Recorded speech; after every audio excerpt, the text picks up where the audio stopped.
నమస్తే. Salaar versus animal, యాక్చువల్గా ఈ రెండు సినిమాలకు పోటీ ఏంటి అనుకుంటున్నారా? అది ఓటీటీ వర్సెస్ అనుకోవచ్చు. అయితే ఈ రెండు సినిమాలు కూడా ఓటీటీలో పోటీ పడబోతున్నాయి. అయితే ముందుగా వచ్చినటువంటి ఒక సినిమా లేటుగా రావడం, లేటుగా వచ్చిన సినిమా నెట్ఫ్లిక్స్లో ఇప్పుడు ఓటీటీలో ముందుగా వెళ్ళడం. అయితే ఏ సినిమా ఎలా ఉండబోతుంది? థియేట్రికల్ వ్యూస్ వేరైతే ఇక్కడ ఓటీటీ వ్యూస్ వేరు ఉంటాయి. ఓటీలో ఎలాంటి వ్యూస్ కొల్లగొడుతుంది అనేది ఇప్పుడు చూద్దాం. సార్ నమస్తే. నమస్తే అండి. సార్ మామూలుగా అంతకుముందు సినిమా చూసుకుంటే ఖచ్చితంగా థియేటర్స్ సంబంధించి మనం మాట్లాడుకుంటూ ఉంటాం. ఎందుకంటే శాటిలైట్ రైట్స్ కాబట్టి ఏదైనా అమ్మినా సరే టీవీలో మనం పెద్ద మాట్లాడుకోం. ఓన్లీ ఒక సినిమా గురించి మాట్లాడాలి అంటే మటుకు అది ఓన్లీ థియేటర్స్. ఇప్పుడు కొత్తగా ఏంటంటే థియేటర్స్ ఒక రకమైన వ్యూస్ అయితే ఇక్కడికి వచ్చిన ఓటీటీలో కూడా దాన్ని గురించి ఎలా వెళ్తున్న వ్యూస్ ఏంటంటే దాని గురించి చర్చిస్తున్నాం.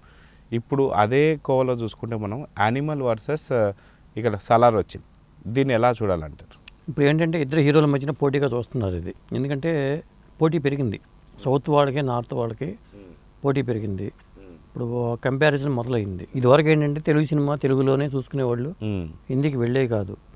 దాంతో సౌత్ సినిమాలు హిట్ అవడంతో తెలుగు వాళ్ళకు కూడా కొత్త కోపంగా ఉంది మన మీద. ఈ నేపథ్యంలోనే ప్రభాస్ అంటే pan India hero, Ranbir Kapoor కూడా పెద్ద హీరోగా చెప్పొచ్చు. రెండు పాన్ ఇండియా సినిమాలే. దాంతో రెండు సినిమాలు రిలీజ్ పరంగానేమో గ్యాప్ ఉంది, 3 వారాల గ్యాప్ ఉంది. ఇక్కడికి వచ్చేసరికి ఏమో అసలు యానిమల్ ముందు రావాలి, థియేటర్లో యానిమల్ ముందు వచ్చింది. కానీ సలార్ కూడా రేపు రిలీజ్ అనుకున్నారు, కానీ ముందు 20వ తారీఖు వచ్చేసింది అది. దాంతో ఒకే సంవత్సరం నెట్ఫ్లిక్స్లోనే ఈ రెండు సినిమాలు స్ట్రీమ్ అవుతున్నాయి.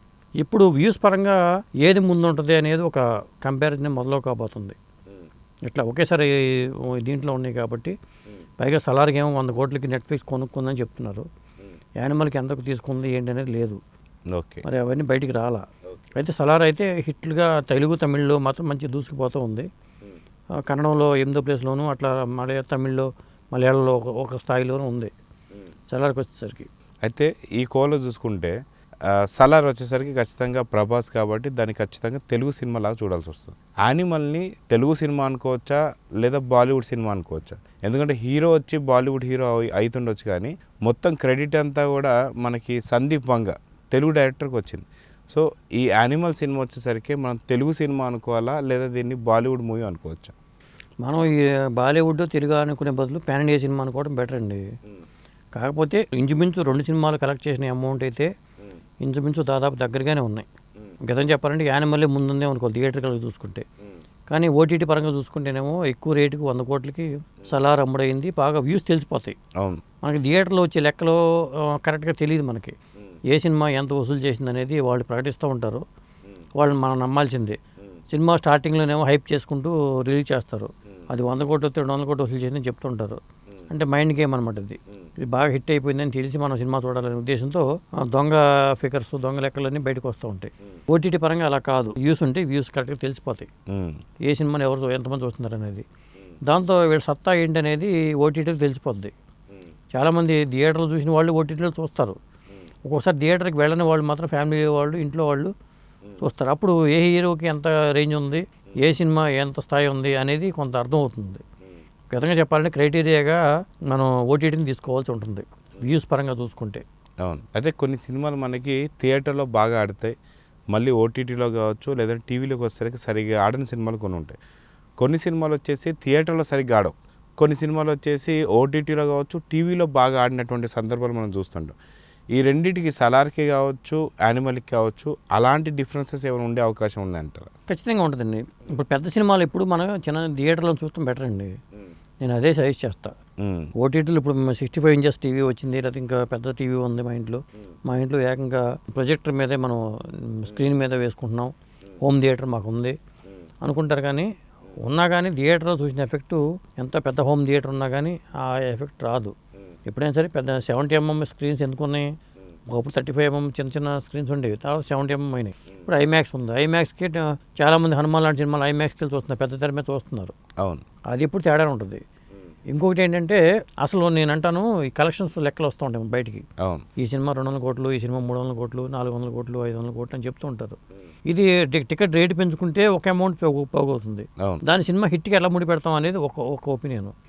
అలాంటప్పుడు ఈ సినిమాని ఇంతమంది చూశారు, ఈ సినిమాని 4 లక్షల మంది చూశారు, ఈ సినిమాని 7 లక్షల మంది చూశారు, ఇట్లా ఫిగర్ ఉంటే ఇన్ని టికెట్లు తెగినాయి, 7 లక్షల టికెట్లు ఈ సినిమాకి తెగినాయి, వరల్డ్ వైడ్గా ఈ సినిమా ఇన్ని రోజులు ఆడితే ఇన్ని లక్షల మంది ఈ సినిమా చూశారని అట్లా చెప్తే బాగుంటుంది నా ఉద్దేశం.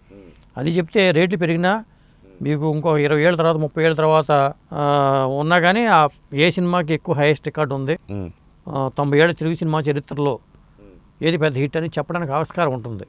ఇప్పుడు మనకి మాయాబజార్ కానీ లేదా గతంలో అడవి రాముడు కానీ ఇప్పుడు ఫిగర్లు చూసుకుంటే ఆ సినిమా బడ్జెట్ తక్కువ ఉంటుంది, వసూలు తక్కువ ఉంటుంది, కానీ ఆ సినిమా సంవత్సరం ఆడింది. మరి దాన్ని మనం ఎలా లెక్కేస్తాం, దానికి ఎంతమంది చూశారని చెప్తే దాన్ని బట్టి మనకు ఒక ఇంతమంది చూశారని చెప్పవచ్చు. అది ఉండాలి ఇప్పుడు. అయితే గతంలో సినిమాలు హిట్ అని చెప్పేసి అనుకుంటే 100 రోజులు 50 రోజులు శతదినోత్సవాలు ఇట్లాంటివన్నీ చాలా జరుగుతూ ఉంటాయి. ఈ రోజుల్లో హిట్ అయింది అంటే అది ఓన్లీ కలెక్షన్ రూపంలోనే దాని ఒక ప్రామాణికం అనుకోవచ్చా, లేదంటే దాన్ని ఎలా చూడాలంటే? కలెక్షన్లేనండి. డబ్బులు రాని సినిమా ఎంత పెద్ద గొప్ప సినిమా అయినా అది హిట్ కింద మనం చూడం. ఎంత డబ్బులు వసూలు చేసింది, కేర్ ఆఫ్ కంచరపాలెం అయినా సరే డబ్బులు వసూలు చేస్తేనే సినిమా హిట్ అయినట్లు లెక్క. డబ్బులు వసూలు చేయకపోతే ఇప్పుడు ఒక్కోసారి ఏమవుతుందంటే మెగాస్టార్ సూపర్ స్టార్ ఎలా అవుతారంటే సినిమాలో సత్తా లేకపోయినా ఇంత వసూలు చేస్తుంది, సినిమాలో అంత ఇది లేకపోయినా వసూలు చేస్తుంది. అంటే హీరో మీద ఇమేజ్ మీద కొట్టుకొచ్చే సినిమాలు కొన్ని ఉంటాయి. అందుకని హీరోకి ఇమేజ్కి అంత రెమ్యునరేషన్ ఇచ్చేది కారణం అదే. అట్లా కొన్ని సినిమాలు చూడాల్సి వస్తుంది. ఎప్పుడైనా సరే మనకి ఏ సినిమా ఎంత వసూలు చేసింది అనేది ఎప్పుడు క్రైటీరియా ఉంది. అది సినిమా హిట్టా లేఫట్టా అనేది సినిమా వసూలుని బట్టే ఉంటుంది. కానీ పెద్ద సినిమా అయితే హిట్ అవ్వకపోతే అది 2 రోజులు తీసిన సినిమాలు ఉన్నాయి. కాడెద్దు ఎకరం నేరాని ఎన్టీఆర్ రామారావు సినిమా ఏది చెప్తూ ఉంటారు, అది ఒక్కరోజు ఆడింది అంటారు. అలాగే తిరుగులేని మనిషి ఎన్టీ రామారావు గారును, మెగాస్టార్ చిరంజీవి గారు, తర్వాత కె రాఘవేంద్ర గారు డైరెక్షను, నెంబర్ 1 ప్రొడ్యూసరు దేవివర్ ప్రసాద్ గారు ప్రొడ్యూసరు. ఈ సినిమా తిరుగులేని మనిషి అది 4 రోజులు 5 రోజులు 6 రోజులు ఆడింది అది. ఓకే, ఇట్లా ఉంటాయి. ఒకసారి చెప్పలేము కొన్ని సినిమాలు ఎందుకు హిట్ అవుతాయో మనకి ఊహించలేము, కొన్ని సినిమాలు ఎందుకు ఫ్లాప్ అవుతాయో మనం ఊహించలేము. కరుణామణి సినిమా అంత పెద్ద హిట్ అవుతుంది ఎవరు అనుకోరు. అలాగే మాతృదేవోభవ సినిమా అంత పెద్ద హిట్ అవుతుంది ఎవరు అనుకోరు. ముత్యాలముఖి సినిమా అంత పెద్ద హిట్ అవుతుంది ఎవరు అనుకోరు. ఒక్కోసారి అట్లా జరుగుతుంటుంది. ఇప్పుడు హనుమాన్ ఇంత రేంజ్ హిట్ అవుతుందని ఎవరు అనుకోరు. ఎందుకంటే దాని బడ్జెట్ దాని స్థాయి వేరు. ఇప్పుడు మొన్నదాకా కార్తికేయ 2నే ఎక్కువ వసూలు చేసింది, 112 కోట్లు వచ్చి నేను అమ్మో అనుకున్నాం. ఇప్పుడేమో ఇది దాదాపు 250 కోట్లు దాటిపోయింది. రేపు ఎంత వస్తుందో ఇంకో ఎల్లుండి ఎంత వస్తుందో తెలియదు హనుమాన్కి. ఇట్లా ఉంటుంది. అందుకని కలెక్షన్లే క్రైటీరియా ఎప్పుడైనా సరే. ఎంత వసూలు చేసింది, వాళ్ళు ఎంత పెట్టారు, ఎంత మిగిలింది అనేది చూస్తారు ఎప్పుడైనా సరే హిట్కి. సో మొత్తానికి ఒక పక్క సలారు, ఇంకో పక్కన యానిమల్. కానీ సలార్ ఇప్పటికే నెట్ఫ్లిక్స్లో వచ్చేసి ఇప్పటికే దుమ్ము లేపుతుంది.